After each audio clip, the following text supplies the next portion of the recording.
देखने को मिली। 7,800 से शुरुआत हुई और देखिए 9,200 का स्तर भी हमने हासिल किया। आपको लगता है बुल्स अभी भी कंट्रोल में है?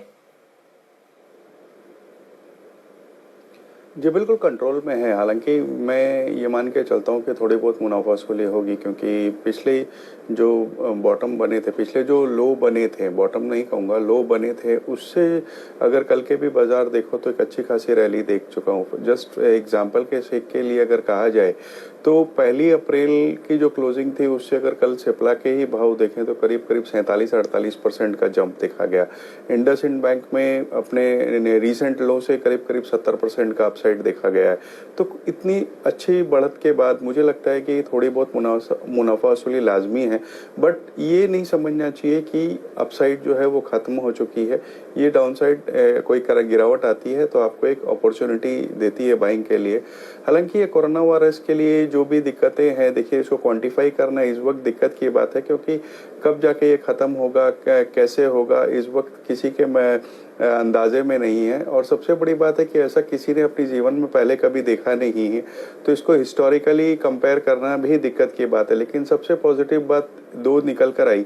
एक तो कल मैं मीडिया के हवाले से देख रहा था कि नीति आयोग ने भी ये कहा है कि सेकेंड हाफ में ग्रोथ बहुत अच्छी बनती हुई नजर आएगी, क्योंकि जब भी लॉकडाउन खुलेगा तो एक बहुत स्विफ्ट रिकवरी नजर आएगी।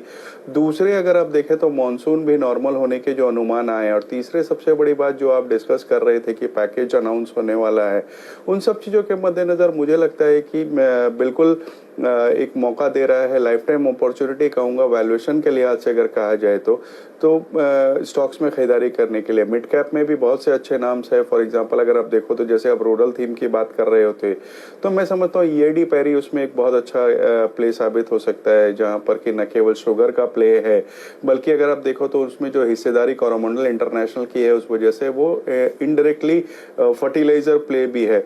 अगर सिर्फ आज की बात करी जाए तो मैं समझता हूँ कि दो स्टॉक जहाँ पर ध्यान रखना चाहिए, एक तो इंडसइंड बैंक का रहेगा, जहाँ की हमने जो आंकड़े देखे अभी, उनके जो क्वार्टरली के नंबर्स आए थे, 40% के आसपास का कासा आया था, डिपॉजिट में बढ़त देखी गई थी, और वैल्यूएशन भी अगर आप देखो तो प्राइवेट सेक्टर बैंक्स में सबसे सस्ते वैल्यूएशन में 5-6 की पी पे वो 1 टाइम्स प्राइस टू बुक पे मिल रहा है।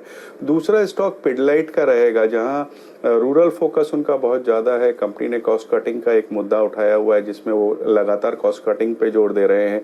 तीसरे सबसे बड़ी बात अगर आप देखो तो जो रूरल कंस्ट्रक्शन का कल कही गई है बातें कि रूरल कंस्ट्रक्शन चालू किया जा सकता है, वहाँ उनका एक बड़ा बेनिफिट हो सकता है। चौथे, क्रूड के दाम इतने गिरावट में होने के कारण से उनके मार्जिन्स में सुधार हो सकता है। तो इन सब चीज़ों के मद्देनज़र मुझे लगता है कि पिडलाइट और इंडसइंड बैंक ये दो बहुत शॉर्ट टर्म ट्रेड के लिए और ईआईडी पैरी एक लॉन्ग टर्म ट्रेड के लिए ध्यान रखना चाहिए।